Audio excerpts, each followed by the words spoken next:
Welcome to another episode of Dreaming About Travel Podcast. I would love to go on a vacation. Bringing you our perspective on travel news, featured places to visit and explore, traveling tips, and much, much more. Don't forget to hit the subscribe button to travel along with us. So, where do you want to go? This is the Dreaming About Travel Podcast.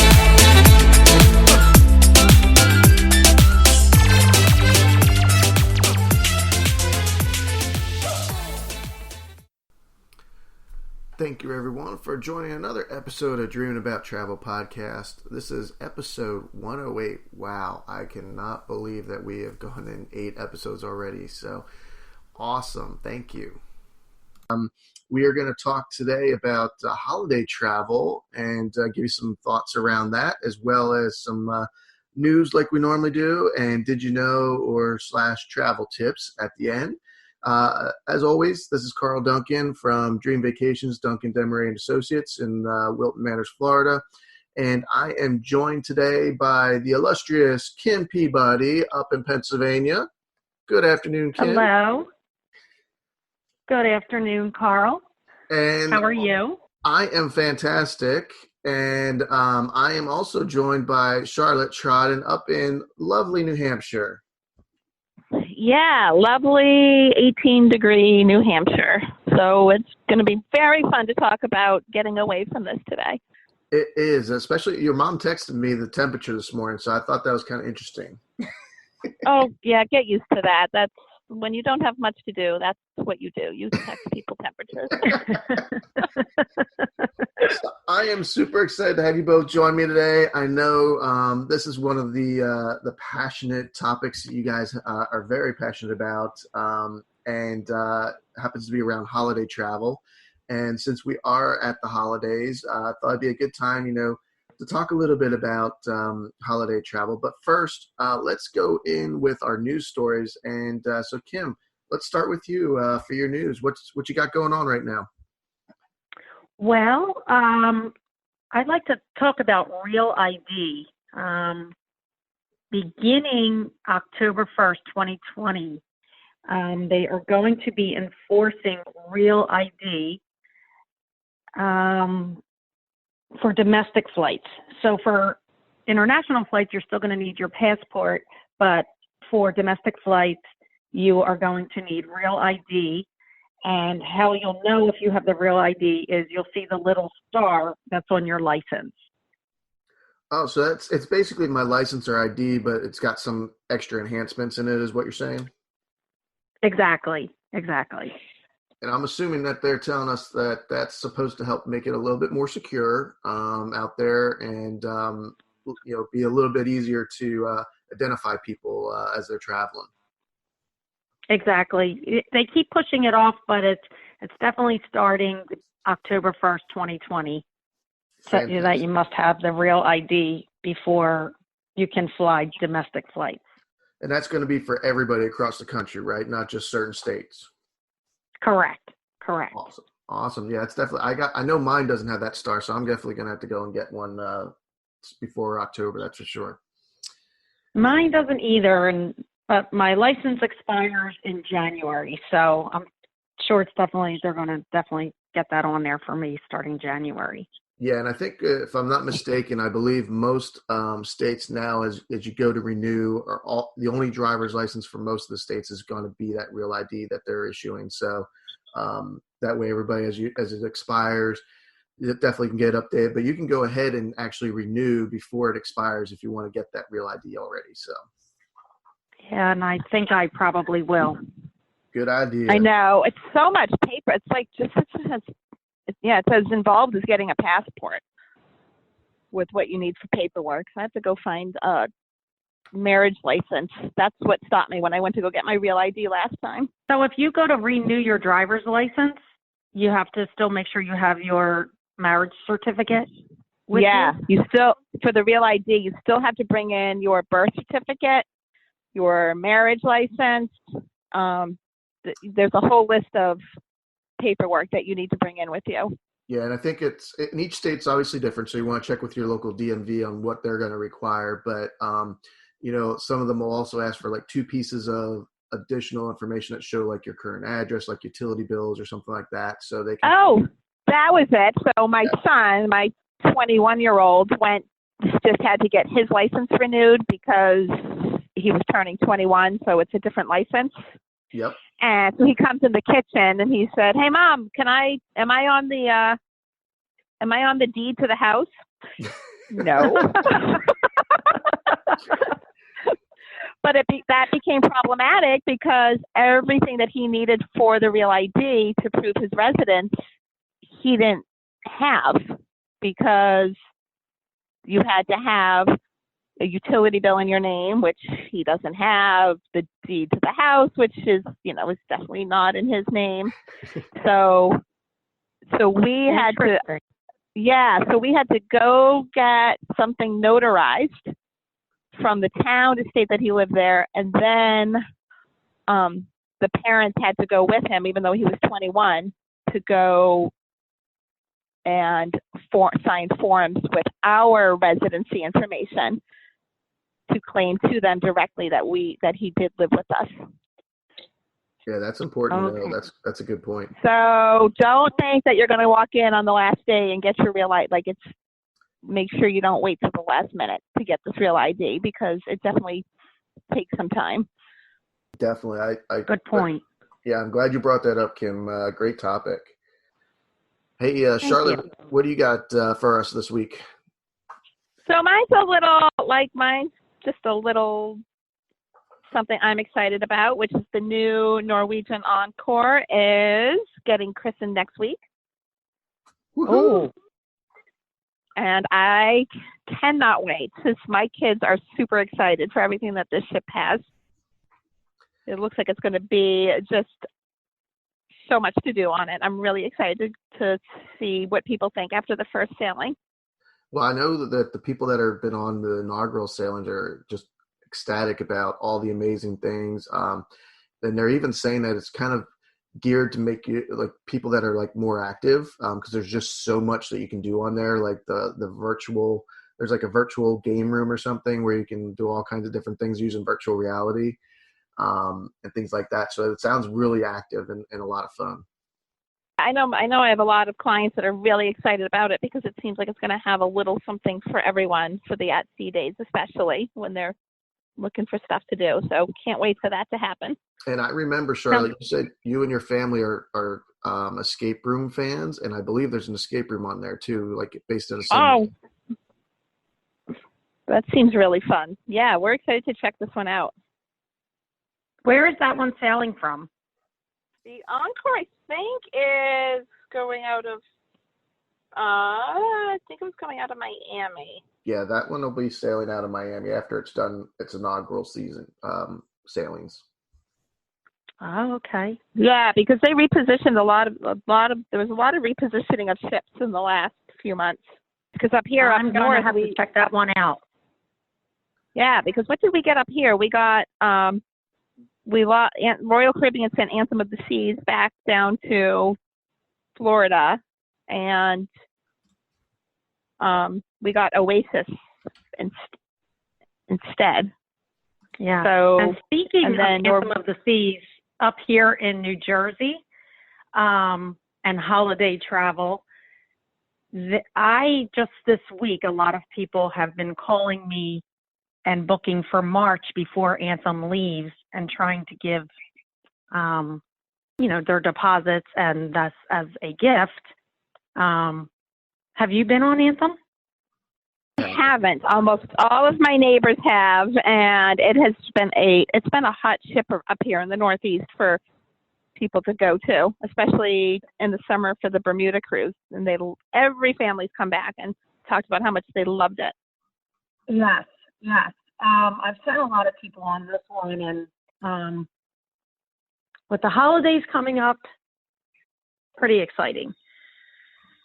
Yeah, and just to let you guys know, that Encore is going to do, looks like Miami is going to be during the winter season for up north, and then they're going to sail out of New York as well for some cruises to Bermuda. And then, they are coming to New York. That's super exciting. yeah, it looks like around September, October, November, they'll be doing some sailings from New York. And then they'll be doing also some 7-day Bahama cruises from New York as well. That is so exciting. I didn't know that. Yep. Yeah. So in the fall of 2020 is when they're going to be doing, looks like coming out of New York, and then the rest of the time it'll be out of Miami. So. Oh, that's exciting for up here. Definitely. That It's is always good to have options up there. And then I've got an interesting and kind of fun news story. So Jim Henson, who hopefully most of you are familiar with from the Muppets and things like that, has actually come out with a brand new show that it's a puppet show, and it's pure playtime. It's called Inspired Silliness. And this is from the Jim Henson Company. They're going to it's an original production for all ages. They're going to do short sketches and humorous vignettes, and it's going to have a cast of brand new puppets performed by live puppeteers. And whether they're dancing to classic rock songs or showcasing Jim Henson's one-of-a-kind perspective, the puppets are really going to be on a show like no other. It's something totally new that's coming to Princess Cruises, and it's going to be debuting in November of 2019 on Sky Princess, which is the newest ship from Princess Cruises right now. And then in June, it'll show up on Enchanted Princess of 2020. So really cool and excited to hear about that, because I love those puppet kind of shows. So yeah, me too. So exciting. Awesome. All right, so let's get into the nitty-gritty of our episode, which is a holiday travel. And so I thought we would start with Kim and talk a little bit about your favorite things around the holiday travel. And I think you were going to talk a little bit about how all-inclusives do it. So it's all yours, Kim. Yes. So I like to think about start tropical traditions. Last December, I actually toured a lot of the AM resorts in Cancun, Riviera Maya area. And it really had a holiday feeling with palm trees decorated for Christmas. And instead of having a snowman, there were you could build a sandman. And well, that's fun. Yes, it just still gave you the Christmas spirit and the holiday spirit, but yet you had the warm tropical air and just wonderful Caribbean feeling while keeping the Christmas tradition. So instead of building a snowman, you could build a sandman. That's pretty cool. Did they have trees and all that kind of stuff up too? What did you say? They have Christmas trees around the resorts and different Christmas. They do. They have little Christmas trees around the resort, and they're decorated for Christmas, and the Christmas cookies, and it just still gave the tradition of your holidays, but yet you had a tropical feel about it. That seems really fun. Yes, and they always offer a lot of holiday offers and vacation packages for this time of the year. Very cool. And I'm assuming probably the same with what Charlotte's going to talk about and what I'm going to talk about is you probably want to start looking towards holiday travel for next year, because I'm sure right now it's pretty well sold out for most places. You can probably still find some things, but your best selection is going to be starting to plan now for next holiday season, right? I 100% agree with that. Absolutely. With a lot of the all-inclusive resorts, I always try to let my clients know the further out you book, the better the deal you get. And then that way you just have to do your deposit, you have time to pay on it, and you have better availability. So not only, better pricing, but better availability too. Great. Got it. What else? What else is going on with the all inclusives for holidays? Anything else that you would that you noticed when you were there last year? Well, you had mentioned about the Muppets and how Princess has that. A lot of the resorts, well, one in particular that I'm thinking of, beaches, Sandals and Beaches Resorts. Sandals, of course, is for the adults, but the Beaches Resorts actually has they have the live Sesame Street characters that walk around too.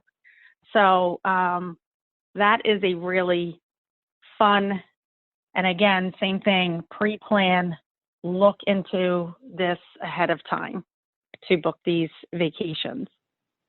Gotcha. And I think those are really good too, Kim, because I have a lot of clients that don't celebrate Christmas, and they love to go to the all-inclusive resorts during the Christmas holiday because it gets them away from the, everything being inundated with Christmas up here.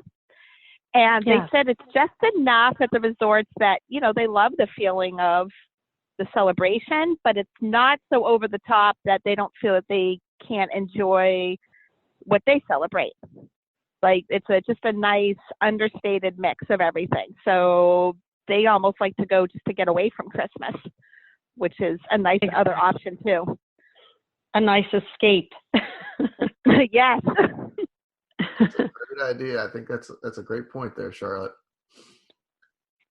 Awesome. Well, all inclusives I know sound pretty fun on Christmas, but Charlotte, I think you've got probably one of the funnest topics to talk about for Christmas or any holiday. So, one of my favorite places. So I wanted to talk about Disney at the holidays. And you will probably, because you both know how much I love Disney, you will probably be shocked to hear that I almost 100% discourage my clients from going to Disney the week of Christmas. I almost beg them not to go. I know. It's shocking. Why is that? So Disney Christmas week, which is basically, we'll say December 23rd until January 2nd, is the most crowded that Disney is the entire year. To me, it's to the point where I find I would not go.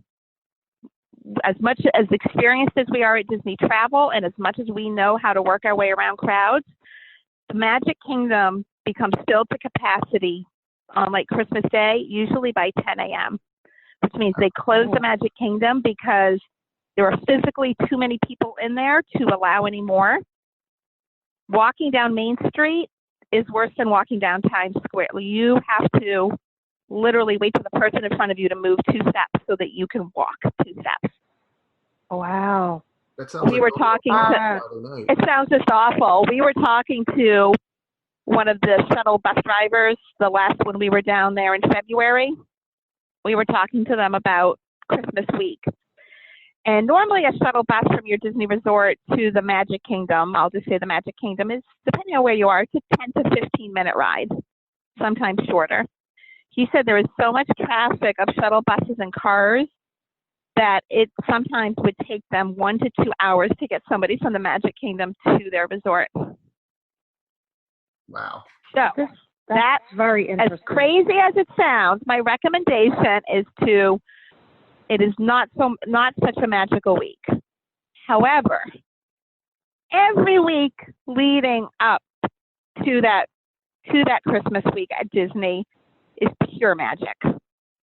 So starting in mid-November, they transformed the Magic Kingdom into just a Christmas winter wonderland. The castle gets completely overdone with little icicle lights all over it, so it just sparkles at night. There's the Mickey's Very Merry Christmas Party, which happens 3 to 4 nights a week from mid-November until the end of December. Every resort has its own special gingerbread house. The most famous is in the Grand Floridian. It's just this enormous, changes every year. It's just this beautiful, enormous gingerbread house that is made by the Disney bakers that are pure artists. It's like taller than you are. These gingerbread houses are absolutely stunning.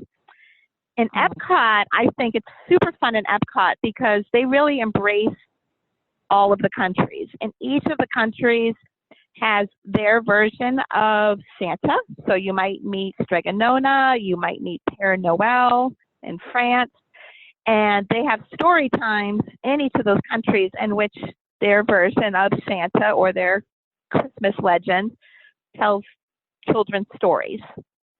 And they have arts and crafts at each of the countries that are related to how they celebrate their traditions.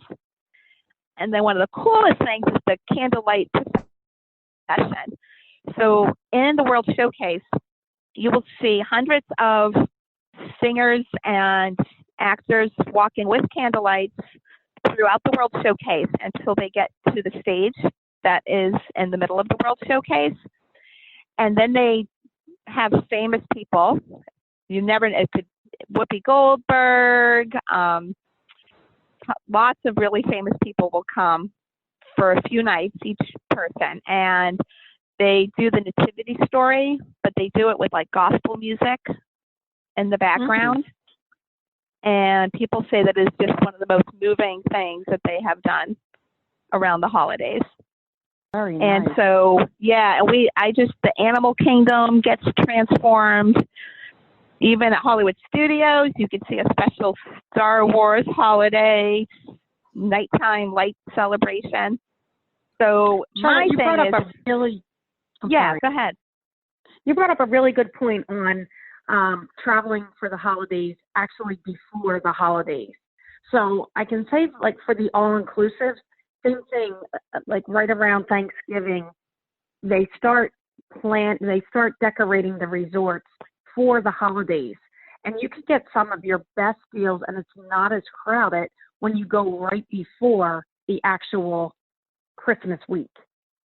Exactly. So, so if you leave like right after Thanksgiving, so like the first few weeks in December, you can get some amazing all-inclusive vacation packages and still have that holiday feeling. Which is really nice. And then, because it really can get you into the spirit. Price-wise, it tends to be better than traveling during actual Christmas week. Like you said, the crowds are way less. And then, you've kind of done your big holiday thing. And at the actual holiday, you can just sit, relax, enjoy your family, and not have to go crazy and not have to do something over the top crazy. Exactly. And I'm assuming, Charlotte, that since most of what you were talking about was around Disney World, that Disneyland probably does something very similar to this. They do. They absolutely do. And Disneyland's a little different. Disneyland tends to be more of a local park than Disney World. So Disney World is more of a destination for most travelers, a large part due to its size. Yep. And the fact that it has 4 different parks compared to Disneyland's 2. Disneyland in California is a little different in that their weekends leading up to Christmas do tend to be really crowded because people want to go locally more than Disney World will go visit the parks to enjoy some of that holiday spirit. So my suggestion for people visiting Disneyland, when at all possible, is to try to do Sunday to Thursday as much as you can leading up to the holiday break. Very cool. And I'm just going to throw this out there too. I think also if you're looking for something totally different, Disneyland Paris might be a great destination to go as well. So that is on side note. So we have a family European trip coming up this summer. And we have 5 days in Paris, and we are sneaking over to Disneyland Paris. We just feel like we can't tell anybody because they'll laugh at us. But I am going to go. I can't wait to we see are going photos. I'm so excited. I know. We just said as a family, we're such Disney people. How can we not? We have this one chance to go see it. How can we not?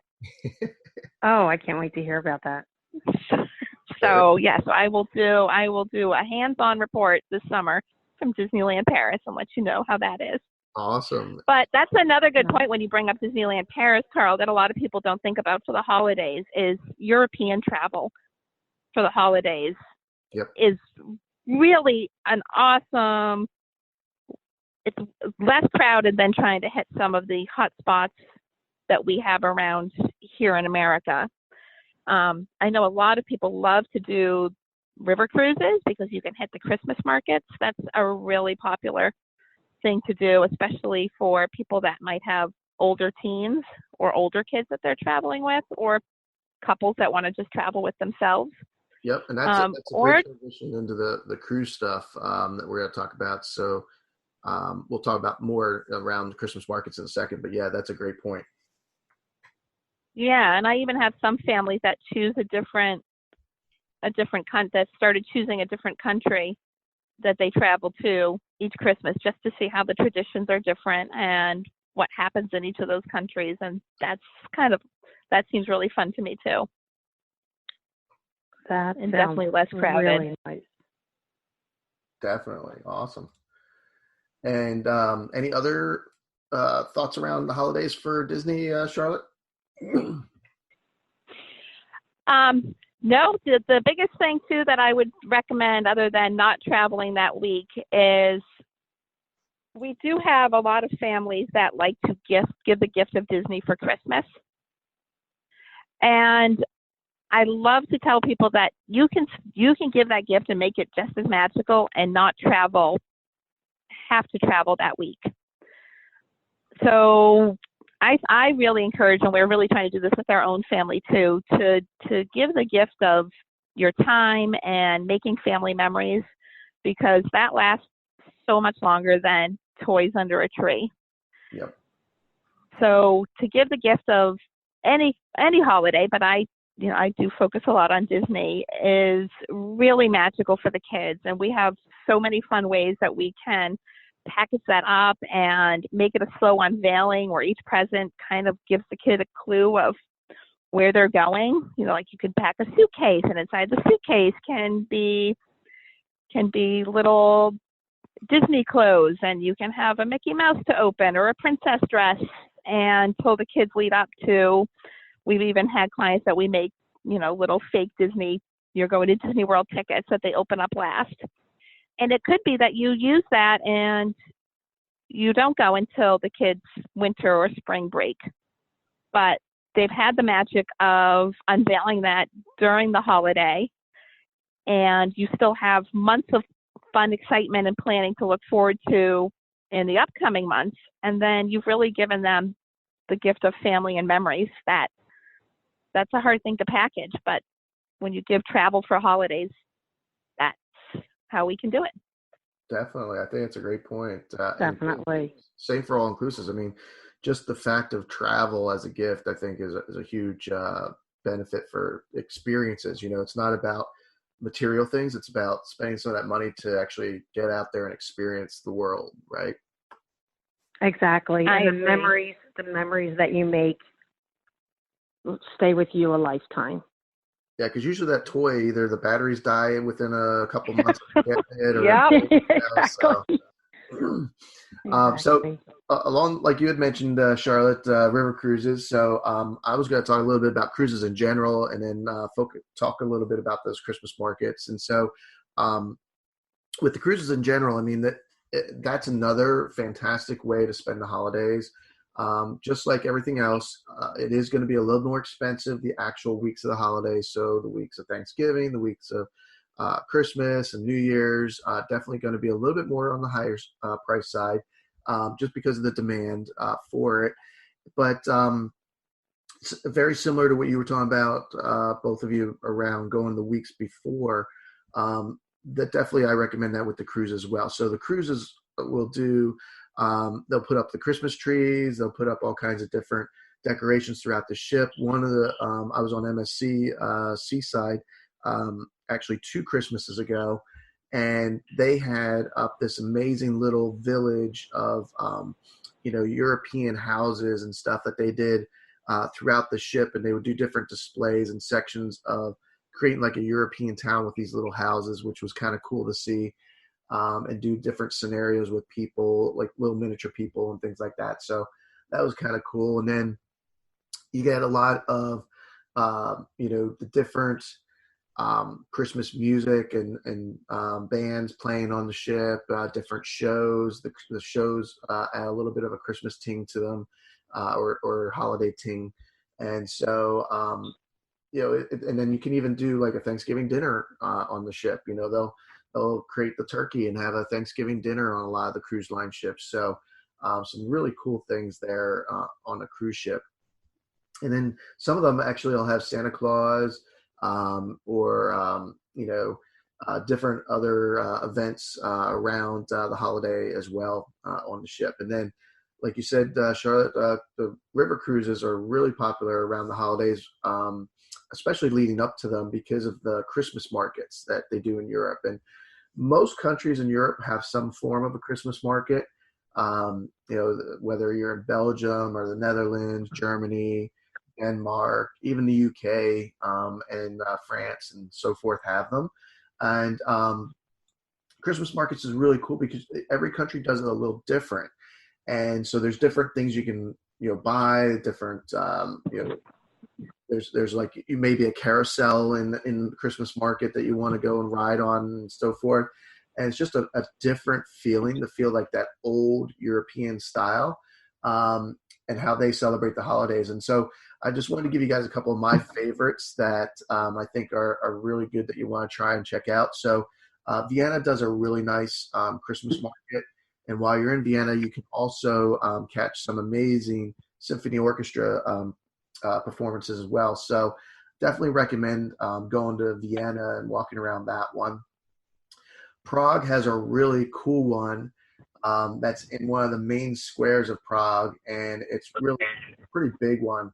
And you can actually, there's a carousel there and stuff. So definitely recommend that you check that one out. It actually is part of in the Old Town Square is where they actually do it. And it's a lot of fun. There's a lot of wooden toys that they put on out there for sale. There's embroidered lace and traditional Christmas decorations that you would see in Czech Republic. So definitely recommend checking that one out. Amsterdam does a fun one as well. Amsterdam's fun anytime pretty much, but it definitely, they dial it up a bit more during the Christmas market festive times. So they actually sometimes will put on a World Christmas Circus. There's also outdoor ice rinks that pop up around the area. So some really cool stuff. And then Nuremberg, Germany has a really neat one. You get all the wooden nutcrackers there. There's a lot of Bavarian goods that you can buy. There's, awnings everywhere that are red and white and have traditional goods. And then you can also get some gold foil angels. You got to be on the lookout for them, but you can find them. And then there's also some carved wooden candle stands that you can get. So just to get some really cool Christmas items or decorations for your house. So those are just some of my favorites. That sounds really cool. Yeah, you have me wanting to go to the Christmas markets. Yeah, I definitely highly recommend that you go if you haven't been. Again, you want to try and plan them out as far as possible so that you make sure you get the best, market itineraries because they do vary and they are very different. So definitely check into that. How far out can you book the Christmas markets? So right now, if you're going by river cruise, you can pretty much for some of them go out to 2021 as of right now. So I recommend going at least 12 months out. Now you may get a couple last minute options, but again, you may be paying more than you have to. It all depends on what sales and things are going on. So definitely talk to a travel agent about it because I recommend at least booking it a year out. Okay. I agree. So some of the all-inclusives, you can, definitely contact your travel agent. You can book as far as 2 to 3 years out, some of the resorts. And I would highly recommend doing that as well. booking way out. Yeah, that's pretty good idea. Yeah. So let's talk about our travel tips and did you know section. So we'll start off with Kim. What's your did you know or travel tip this episode? Did you know that a lot of the cruise planners, a lot of the cruise lines have a cruise planner to where you can go on their website after you're booked, and you can pre-book a lot of your Christmas or holiday activities before actually going on your trip. So you're talking about, so I've booked my cruise, and then there's a website that I go on for the cruise line that I can go in and start looking at like shore excursions, specialty dining, all that kind of stuff. Yes, entertainment. I think that's a good point. The entertainment one especially, Kim, is so a lot of people don't realize that even though the big shows are free, that you can go on ahead of time and book the date and time that you actually want tickets for that show. It doesn't cost anything, but it does secure you a time. So that's really good, especially and provide for the better availability. Yeah, so then, because especially like at sea days, those shows are really popular for people that want entertainment. And if you wait to just do it on the ship, that night might actually be quote unquote sold out, even though you didn't have to buy tickets, just from people planning ahead of time. And holiday travel, that's even more important since the ships are most likely going to be more full than other times of the year. Exactly. Yeah, and I would also say too that travel planner is a great idea because the other thing that they sometimes do for the cruise lines is put in discounts for like the Wi-Fi or some of the drink packages before the cruise. So definitely go in there and check those out too. Excellent. Yeah, that's a good point. And the Disney cruise, as always, as Kim and I were talking earlier, is especially important if you have little ones that want to meet princesses or meet certain characters or do certain activities, because when that window opens up to be able to make your plans, people do get on and it does fill pretty quickly. So we recommend that you stay ahead of that schedule and make sure that you get in to get all the activities you want. Very cool. So, Charlotte, do you have, since I know you provide some information with Kim's thing there, do you have an additional did you know or travel tip? So my did you know and travel tip is for families that are traveling together on airlines. Airlines now have a very super basic economy level.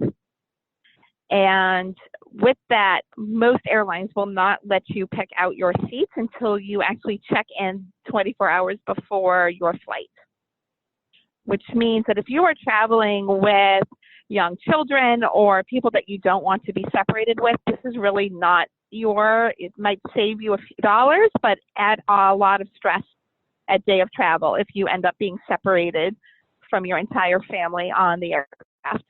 So if sitting together with your family is really important to you, make sure that you are really paying attention to what kind of ticket you're buying for the airline, because you may have to go up to what they call an economy plus, or some people call it the main cabin, just so that you have the ability to choose your seats and have them secure that you're all sitting together before you travel. Yeah, that's a great point. And I personally don't recommend that basic economy to anybody. I think it's worth a couple extra dollars that you might pay in difference just to have some of that flexibility. So I agree 100% with you. Yes, definitely. And my tip is actually a travel tip that I usually tell everybody about is that I talk to that has interest in travel is, we all know that the airlines are fantastic. However, sometimes they do, lose luggage or it might be delayed getting to you. So what I always recommend to everybody is that when you're packing your different suitcases, especially if you're going on a long trip, and it's not going to be a carry-on, it's going to be something that's checked. I would make sure that if you do have some kind of carry-on bag, that you're putting at least one outfit in that carry-on bag. And then also for the checked luggage, husband and wife or whatever, make sure you're putting another one of your outfits in your husband or wife's suitcase. So that way, if it does get delayed or gets lost, you at least have one outfit that's yours that you can wear and put on until you get either your luggage back or until you buy some additional clothing. So I always recommend to make sure that you're putting one of your outfits in the other person's suitcase just so you have it. That's a great idea. That is a great point. Or if you pack too many shoes, then you just have to happen to put them in the other person's luggage. Exactly. You ran out of room. although I might wear your high heel shoes, so you don't want to put them in my. All right. Well, some great information there, guys. Really thank you for joining me. I'm super excited about the holidays that are coming up, and I'm sure all of our listeners are as well. Don't forget to actually subscribe so you can get all of the episodes upcoming, as well as make sure that if you want, send us your questions or comments. You can email them to kduncan@dreamvacations.com or k.peabody@dreamvacations.com or c.trodden@dreamvacations.com. And we'll be glad to get them on a future episode and answer them. And we look forward to hearing from you again. So thanks, Charlotte and Kim, for joining us today. All right. Enjoy your day, everyone.